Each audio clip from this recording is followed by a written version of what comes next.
Markapuram bus ప్రమాద ఘటన బాధాకరమని అన్నారు మంత్రి రాంప్రసాద్. మృతుల కుటుంబాలను ఆదుకుంటామని, గాయపడిన వారికి మెరుగైన వైద్యం అందిస్తామని తెలిపారు. కర్నూలు ఘటన జరిగిన తర్వాత రాష్ట్ర వ్యాప్తంగా టాస్క్ ఫోర్స్ ఏర్పాటు చేశామని అన్నారు. ట్రావెల్స్ బస్సుల తనిఖీలు నిర్వహిస్తున్నామని అంటున్న మంత్రి రాంప్రసాద్ రెడ్డితో మా ప్రతినిధి సురేష్ ఫేస్ టు ఫేస్.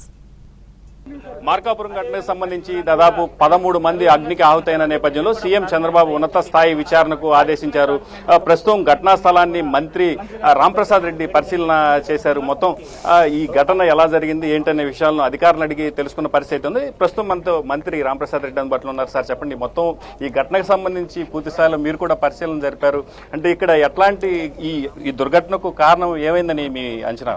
ఇప్పటికీ ప్రైమరీ రిపోర్ట్ చూడడం జరిగిందండి. బస్సుకు సంబంధించి పేపర్లు, డాక్యుమెంటేషన్ చూడడం జరిగింది. ఫిట్నెస్ విషయంలో అయితే రికార్డెడ్గా కరెక్ట్గానే ఉన్నాయి. మేము ఒకటే చెప్తున్నాం, ఇలాంటి సంఘటనలు ఈ రాష్ట్రంలో జరగడం ఇది రెండోసారి. గతంలో కర్నూలులో జరిగినప్పుడు కూడా ఇలాంటి పునరావృతం కాకూడదని చెప్పి సుమారుగా 270 బస్సులు సీజ్ చేయడము, అలాగే వాళ్ళు కరెంట్ డాక్యుమెంటేషన్ ప్రొవైడ్ చేసిన తర్వాతే రోడ్డుపైకి తీసుకొని రావడం కూడా గతంలో జరిగింది. మళ్ళీ ఘటన జరగడం మాకు కూడా చాలా బాధాకరం. ముఖ్యంగా స్లీపర్ బస్సుల విషయంలో ఒక కరెక్ట్ నామ్స్ ఏవైతే ఉంటాయో అవి పాటించినప్పుడే ఆ బస్సు ప్రమాదానికి గురైన అగ్నికి ఆహుతయ్యేటప్పుడు కూడా అక్కడ ప్రాణాలు కాపాడేదానికి ఆస్కారం ఉంటుంది. కాబట్టి దీని మీద నిపుణుల కమిటీ ఆల్రెడీ వర్క్ చేస్తూ ఉంది. ఆ నివేదిక వస్తానంటే తప్పకుండా దీంట్లో మార్పు చేర్పులు ఉంటాయి. అంతవరకు కూడా ఈ బస్సులు నిలుపుదల చేసేదానికి కూడా మేము ఉపేక్షించమని తెలియజేస్తాం. అయితే ప్రధానంగా అంటే ఇట్లాంటి ఘటనలకు లోపల డిజైనింగ్ మార్పులే కారణమని చెప్తున్నారు. కింద సీటింగ్ ఉంటుంది, పైన బెర్తులు ఏర్పాటు చేసిన పరిస్థితి. ప్రస్తుతం ఈ బస్సు కూడా అరుణాచల్ ప్రదేశ్ లో రిజిస్ట్రేషన్ బస్సు లాగా ఉంది. అంటే ఇట్లాంటి బస్సుల విషయంలో భవిష్యత్తులో ఎట్లా చర్యలు తీసుకోబోతున్నారు?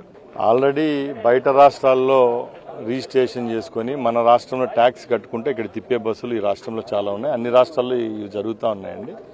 దానికోసమే ఉన్నత స్థాయి కమిటీ 2-3 నెలల ముందు కూడా సమీక్ష జరపడం, మేము ఆల్రెడీ అందరు ట్రాన్స్పోర్టేషన్లకు చెప్పడం కూడా జరిగింది. ఎవరైతే ఉంటారో మీరు ఈ రాష్ట్రంలోనే రిజిస్ట్రేషన్ చేసుకోమని చెప్పడం జరిగింది.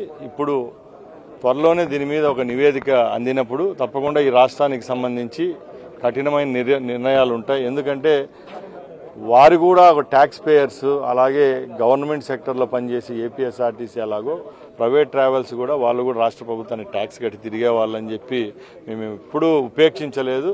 సంఘటనలు మాటిమాటికి జరిగినప్పుడు కూడా ప్రజల్లో నమ్మకం సన్నగిల్లిపోకుండా చర్యలు అయితే ఉంటాయని తెలియజేస్తాం. అయితే కాంట్రాక్ట్ క్యారియర్ లాగా తిరగాల్సిన private travels bus stage travels అంటే మరి ఇప్పుడు నిన్న జగిత్యాల నుంచి నిన్న సాయంత్రం 5 గంటలకి బయలుదేరింది బస్సు. దాదాపు 10 పాయింట్స్లో అక్కడ ఎక్కించుకున్న పరిస్థితి ఉంది. ఇక్కడ సేమ్ అంటే వినుకొండ నుంచి ప్యాసింజర్స్ దింపుతా వస్తుంది. అంటే ఇట్లాంటి బస్సుల విషయంలో ఎలాంటి చర్యలు తీసుకోబోతున్నారు? భవిష్యత్తులో ఎట్లాంటి యాక్షన్ ఉండబోతుంది? మంచి ప్రశ్న అడిగారు. చట్టంలో ఉన్న లొసుగులను తీసుకొని కొందరు ట్రాన్స్పోర్టర్స్ ఇలాంటి చర్యలు తీసుకుంటూ ఉంటారు. ఇలాంటి ఘటనలు జరిగినప్పుడు బయటకు వస్తాయి. కాబట్టి ఇలాంటి విషయాల్లో ఉక్కుపాదం మోపే రోజైతే దగ్గరలో ఉందని తెలియజేస్తారు. అయితే కేబినెట్ లో కూడా దీనికి సంబంధించి మాట్లాడారు, ఎక్స్గ్రేషియా ప్రకటిస్తామని చెప్పారు.